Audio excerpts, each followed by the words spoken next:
For parents. क्या दुआ है? रब्बिग़फिर रब्बिग़फिर वरहम वरहम व अंता, व अंता वाव के साथ व अंता व अंता खैरुर राहिमीन। खैरुर राहिमीन।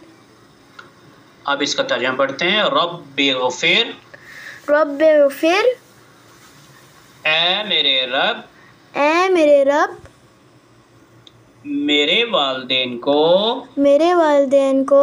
बख्श दे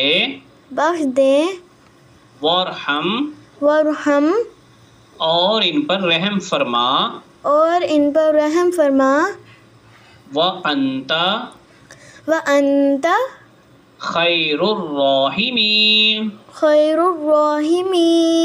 जिस तरह इन्होंने मुझे बचपन में पाला था। मुझे बचपन कहते हैं ना, बचपन किसे कहते हैं? छोटी उम्र को, ठीक है? ओके। बचपन ठीक है? ओके, बचपन। यानी ऐसे कह लो, जिस तरह इन्होंने मुझे छोटे होते हुए पाला था। जब मैं छोटा था, जब मैं छोटी थी, मुझे चलना नहीं आता था, मुझे पता नहीं था कि खाना कहाँ से मिलेगा, कौन खाना देता है? सर्दी गर्मी में बिस्तरे पे बिछी करते थे, कौन कपड़े बदलता था, सर्दी हो तो ठंड ना लग जाए।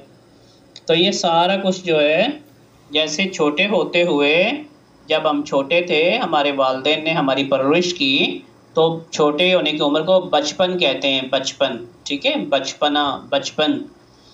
जिस तरह इन्होंने मुझे बचपन में पाला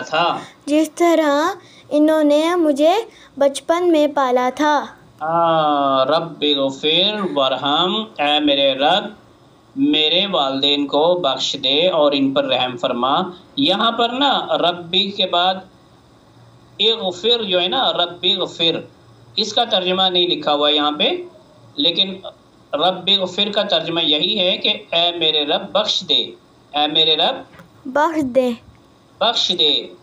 यहाँ वालिदैन के लिए दुआ है ना, तो हम वालिदैन का नाम भी ले लेंगे। ए मेरे रब, मेरे वालिदैन को बख्श दे, वरहम और इन पर रहम फरमा, व अंता खैरुर राहिमीन, जैसे इन्होंने बचपन में मुझे पाला था, जैसे बचपन में इन्होंने मुझ पर रहम खाया था, मुझे प्यार से पाला पोसा था, मेरा बहुत ध्यान रखा था, मुझ पर रहम किया था मेरे वालिदैन ने। तो या अल्लाह तू भी इनके ऊपर रहम फरमा।